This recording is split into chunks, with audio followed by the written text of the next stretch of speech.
Yesus datang ke muka bumi ini untuk menyatakan kasih-Nya, untuk menyatakan kuasa-Nya, untuk menyatakan pengorbanannya. Itu gak cepet-cepet.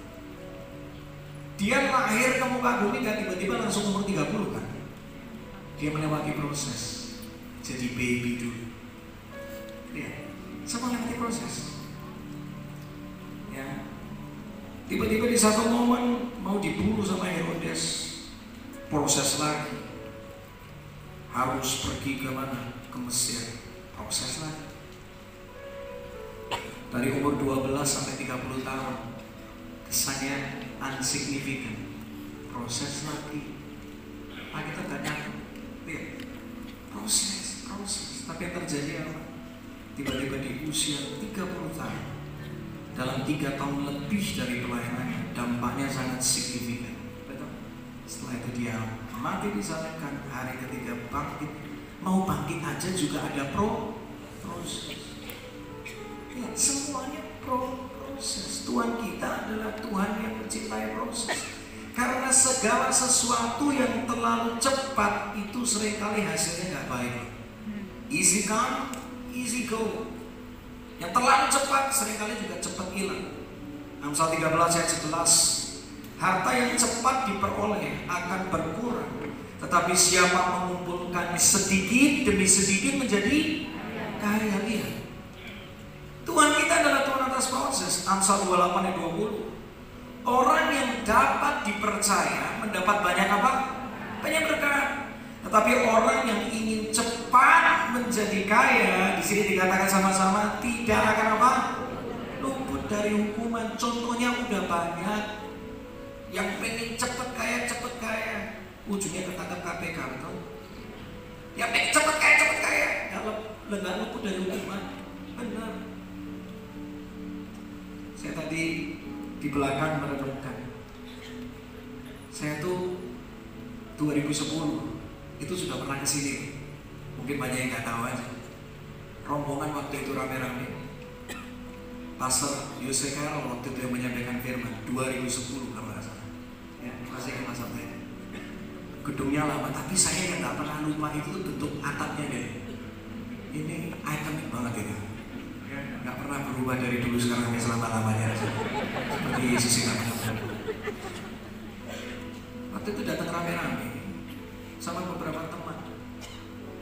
Ya waktu itu ada Adon, ada beberapa temen deh waktu itu, satu band, satu rombongan. Dan makanya salah waktu itu ada Kak Roni Sianduri, ada Kak Jacqueline Zelosi juga. Itu 2010 kira-kira asal kan. Waktu itu belum ada lagu kemenangan terjadi di sini, Pak Doni. Kemenangannya masih jauh di sono, belum terjadi di sini. Kalau saya mau cerita hidup saya, umur 13 tahun saya tuh pertama kali bikin lagu. Ya.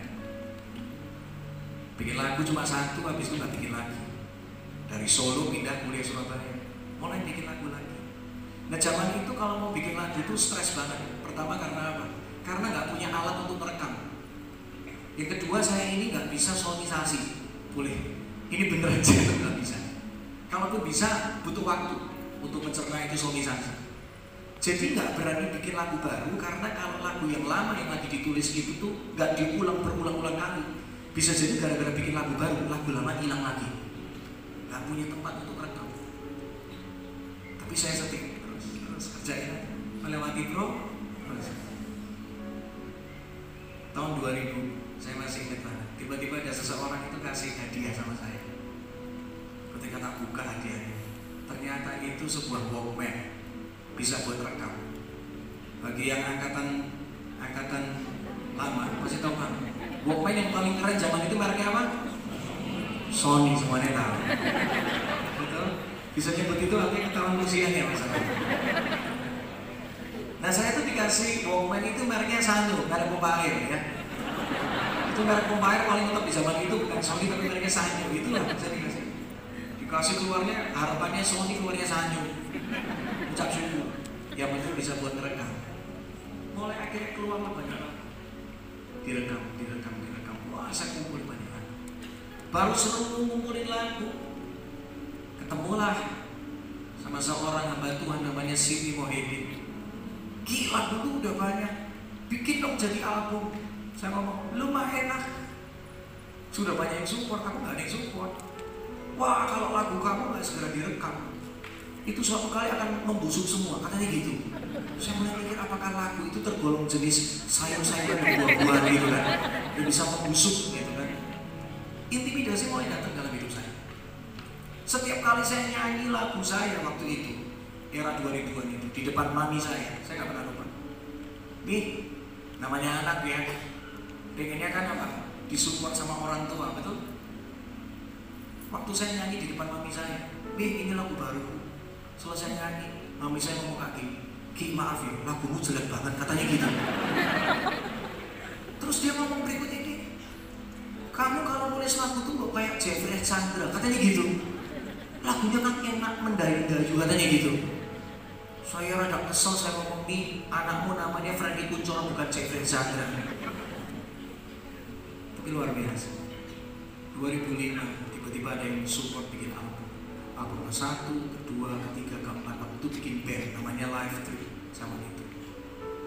4 album, album terakhir. Jadi waktu itu bikin album tapi juga unsignificant bisa dikatakan. Gak banyak orang kenal lagunya, prosesnya gak mudah. Sampai suatu kali saya masih ingat kan, orang yang waktu itu support saya bikin album ke-4, dia nyponsori saya, ngomong kayak gini, Ki, kamu pokoknya ingat, kali ini aku mau support kamu, tapi kalau kali ini kamu bikin albumnya nggak meledak di pasaran, mendingan nggak usah bikin lagu lagi, katanya gitu. Percuma udah bikin berulang kali, lagunya juga nggak memberkati dalam jangkauan yang luas. Udahlah kamu mendingan stop bikin lagu deh, jual bakmi atau apa gitu, gitu katanya. Tekanan demi tekanan datang. Saya tuh berulang kali udah nyerah. Tapi bersyukur Tuhan gak pernah nyerah sama saya. Tuhan gak pernah nyerah sama setiap orang. Sampai itu benar, album ke-4, band yang saya buat waktu itu malah ujungnya mau bubar, bayangin. Sampai akhirnya pekerjaan juga gak jelas, 6 kali bisnis gagal, proses lagi. Sampai akhirnya jadi staff di gereja. Momen itu gak mudah. Saya seperti ada di tempat yang bawah, karena 6 kali saya bikin bisnis sendiri.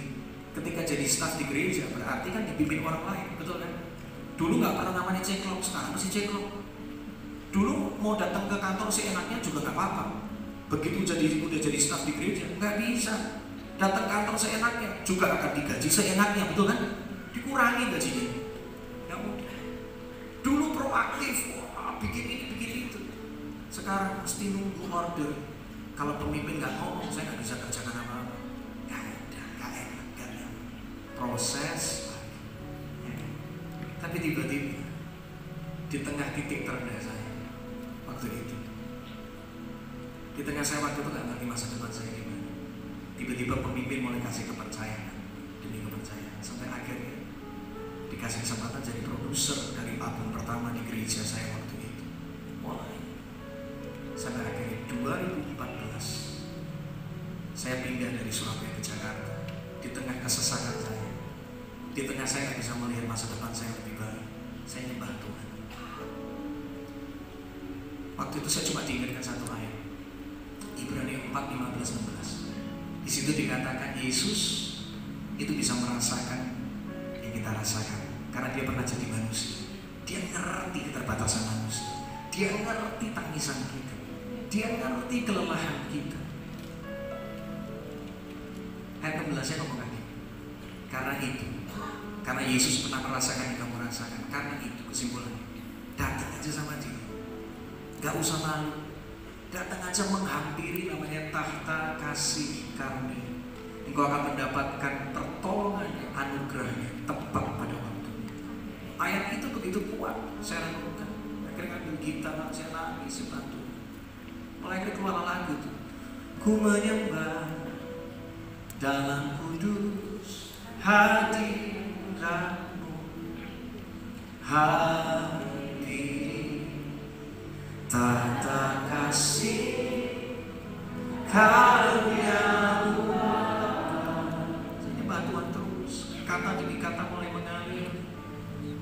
Tuhan kau tahu aku terbatas. Kekuatanku hanya dalam hadirat-Mu, Yesusku. Hanya Kaulah segala. Waktu saya dapat kata demi kata, tiba-tiba lama-lama sebuah kata-kata iman mulai keluar. Padahal lagi ngalamin kesesakan, gak tahu mau kemana hidup saya. Itu minggu dengar khotbah, sebenarnya sudah mau pulang dari Jakarta ke Surabaya, beneran. Gak mudah. Istri saya lagi keguguran, gak lihat masa depan, dia merasa gak punya keluarga di Jakarta. Kami lagi pindah 6 bulan. Tapi tiba-tiba ada satu perkataan kuat. Tuhan mau dengan sederhana, aku bukan cuma membawamu bisa pindah dari Surabaya ke Jakarta, tapi aku Tuhan yang bisa melanjutkan kisah kemenangan di hidupmu. Tuhan kalau membawamu sampai ke titik ini adalah Tuhan yang sama yang bisa membawamu kepada hari depanmu yang penuh dengan kemenangan. Dia tidak akan pernah menyerah sebelum semua yang terbaik yang dia rancangkan tergenapi di hidup kita. Apa yang keluar itu kata-kata